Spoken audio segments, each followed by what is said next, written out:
வணக்கம். இது நியூஸ் 24 தமிழ். நான் உங்கள் தொகுப்பாளர். இப்போது முக்கிய செய்திகள்.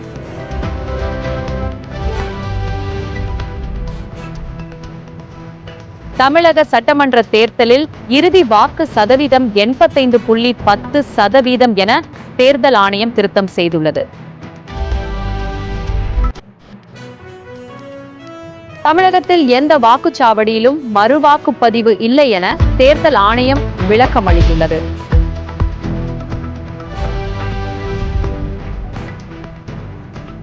தமிழகத்தில் 11 இடங்களில் 100 டிகிரி ஃபாரன்ஹீட்டை தாண்டியது வெயில். மதுரை, நாமக்கல் உள்ளிட்ட பகுதிகள் அதிகம் பாதிக்கப்பட்டன.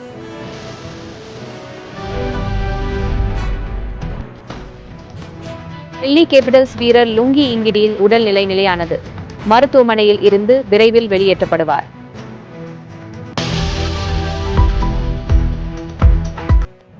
கிரிக்கெட் வரலாற்றில் இளம் வீரர் வைபவ் சூரியவன்ஷி புதிய சாதனை படைத்துள்ளார்.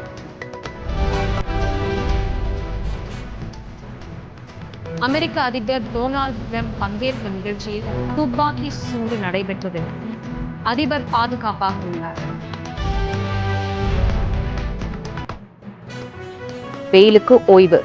தமிழகத்தில் அடுத்த 2 நாட்களில் பல மாவட்டங்களில் மழைக்கு வாய்ப்பு என வானிலை மையம் அறிவிப்பு. தமிழக சட்டமன்ற தேர்தலில் திமுக, அதிமுக, தவிக இடையே கடுமையான முக்கோண போட்டி நிலவுகிறது.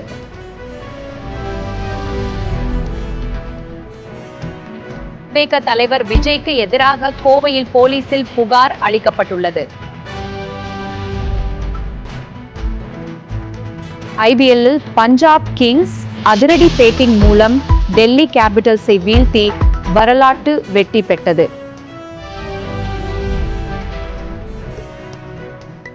மின்தடை புகார்களுக்கு 30 நிமிடங்களுக்குள் தீர்வு என தமிழ்நாடு மின்வாரியம் அறிவித்துள்ளது.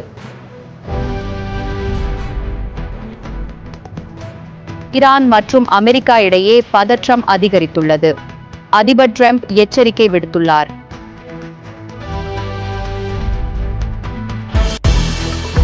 சென்னையில் 1 கிராம் தங்கம் விலை 60 ரூபாய் குறைந்துள்ளது.